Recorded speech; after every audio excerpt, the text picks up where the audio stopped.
Huwag nang magpahuli sa Balitang Bulakenyo. Narito na, Bulacan in a Minute.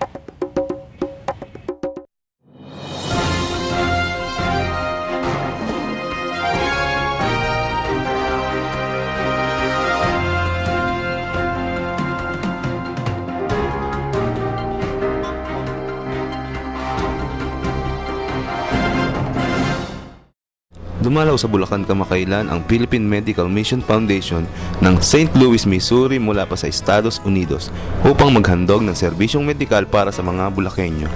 Ang misyon ay tumagal ng 5 araw sa pangunguna ni Dr. Teresita Alvarado Castillo na ginanap sa Bulacan Medical Center.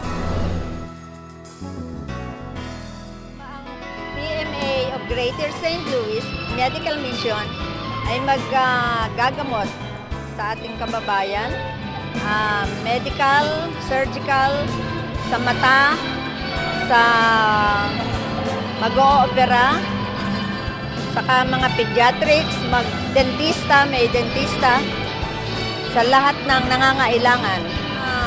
Surgery, mga almost 100, an OB, anang sa babae, obstetrician, sa medical outpatient, mga more than 1,000. Every year, we go to different region of the Philippines to help the kababayan. That's one of our charitable.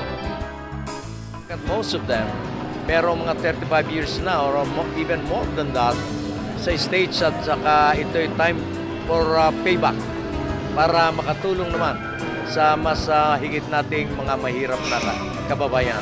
Nagtutungo sila sa Pilipinas for a medical mission.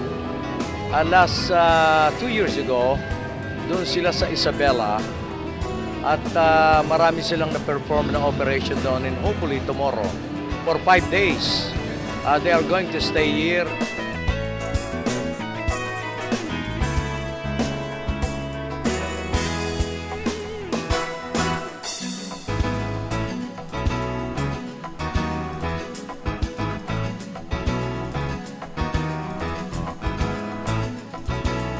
Ang layo namin ay tumulong sa mga mahihirap. Ang una namin gagawin ay lahat ng mga mahihirap na kailangang operahan na walang pera, yun ang tutulungan namin. Wala silang bayad, dala namin lahat ang kagamitan, pati yung kanyang gamot na kakainin pagkatapos ng operasyon. Nagkaroon din ng medical at surgical lecture ang mga bisitang doktor na dinaluhan ng municipal health officers at ilang mga doktor sa ating lalawigan. Laparoscopic surgery, kasi we still don't have that here in BMC. I mean sa amin sa OB, hindi namin siya nagagamit kasi wala kaming knowledge about that, wala kaming training. So it's good that na-discuss ni doktor yung laparoscopic surgery. Madaming natutunan yung mga MHO natin, residents, especially the residents na nagte-train pa lang. Ika-5 naman ng Pebrero na magtipon ng mga miyembro ng Bulacan Muslim Affairs Consultative Council sa Balagtas Hall ng HIAS Convention upang pag-usapan kung paano sila makapag-aambag ng pagbabago tungo sa kaunlaran ng ating lalawigan.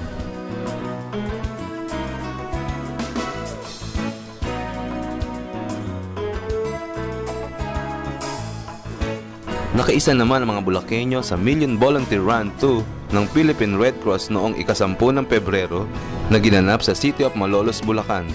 Kasabay din ito ang pagtakbo ng iba pang volunteers sa iba't ibang parte ng bansa.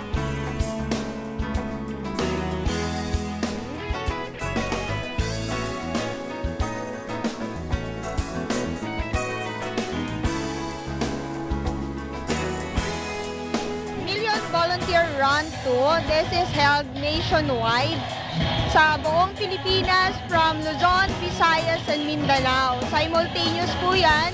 Lahat ng ating mga volunteers as well as yung mga partners natin, stakeholders, are running para sa ating Million Volunteer Run. Actually, the proceeds will be utilized, di ba, may registration, para sa mga Red Cross 143 natin sa community. The training sa ating mga community natin sa Red Cross 143 para maging ready sila to respond in any disaster or calamity. Dito sa Bulacan, around 2,500 to 3,000 kasi sa shorts pa lang kung pagbabasihan natin, we already had 1,500. Maraming mga hindi kumuha ng shirts na nagpa-register. Yung pagsali namin na to, unang-una, napakasaganda sa katawan. Exercise ang katawan, kailangan ng katawan natin. Pangalawa, doon sa takbo natin yan, titiyakin ko sa inyo na marami tayong natulungan, yung takbo namin lahat yan. At siya kami rito dahil hindi namin expect na ganito karami sasali. Kaya kahit sa susunod, sasali pa rin kami, alang-alang tayo. Patuloy ang pagbaba ng medical at dental na serbisyo ng pamahalaang panlalawigan ng Bulacan sa pamamagitan ng Kapitolyo sa barangay sa mga kababayan nating nangangailangan.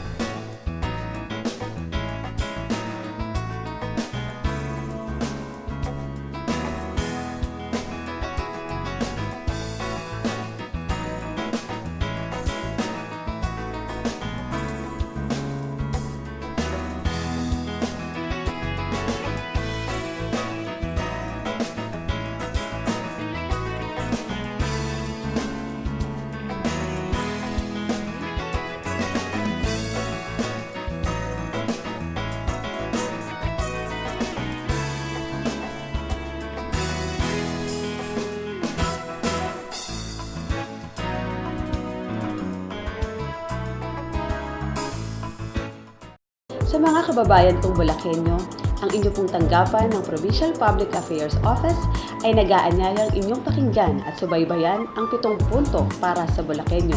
Tuwing Lunes, mula alas 8 hanggang alas 9 ng umaga sa 95.9 FM. Radyo Bulacan, ang radyo ng bawat Bulakenyo. Sa mga kababayan kong Bulakenyo, ang inyo pong Provincial Agriculture Office ay nag-aanyayang inyong pakinggan at subaybayan ang Tayo'y Mag-Agri tuwing Biyernes, ika-1 hanggang ika-2 ng hapon sa 95.9 FM, Radyo Bulacan, ang radyo ng bawat Bulakenyo. Sa lahat ng Bulakenyo, ito po si Jean Padilla, nag-aanyayang panoorin at subaybayan ang Galing Bulacan TV program. Ayos! Sa lahat ng Bulakenyo, ako po si Bayani at Bayani, nag-aanyayang panoorin at subaybayan ang Galing Bulacan TV program! Sa lahat ng Bulakenyo, ito po si Brother Eddie Villanueva, nag-aanyayang panoorin ninyo at subaybayan ang Galing Bulacan TV program. Mga kalalawigan, sa oras ng sakuna tayo ay may laging matatakbuhan. Bukas 24 oras ang linya ng telepono ng Bulacan Rescue 566. Tumawag lamang sa numerong 791-0566 para sa kahit na sinong nangangailangan ng tulong o pagsaklolo.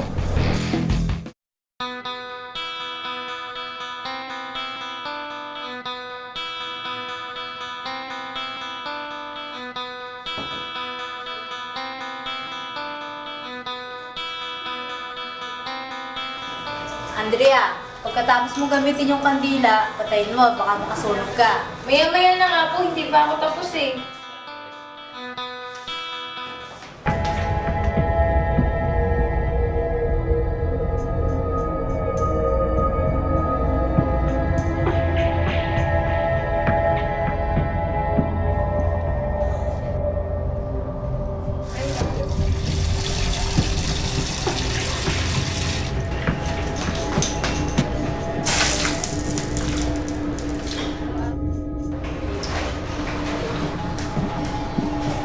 Ugaliing umiwas at mag-ingat sa sunog.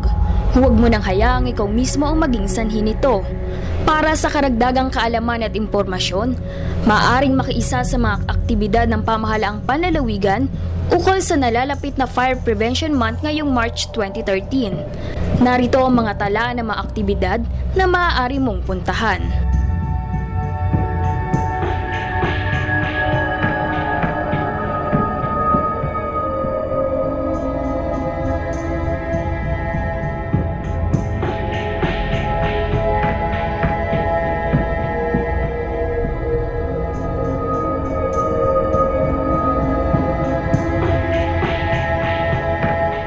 Sa mabilis na paghingi ng tulong, makipag-ugnayan lamang sa Provincial Disaster Risk Reduction Management Council sa telepono bilang 791-0566. Ano pang hinihintay mo? Aktibong makibahagi upang ang sunog sa inyong tahanan ay hindi mangyari.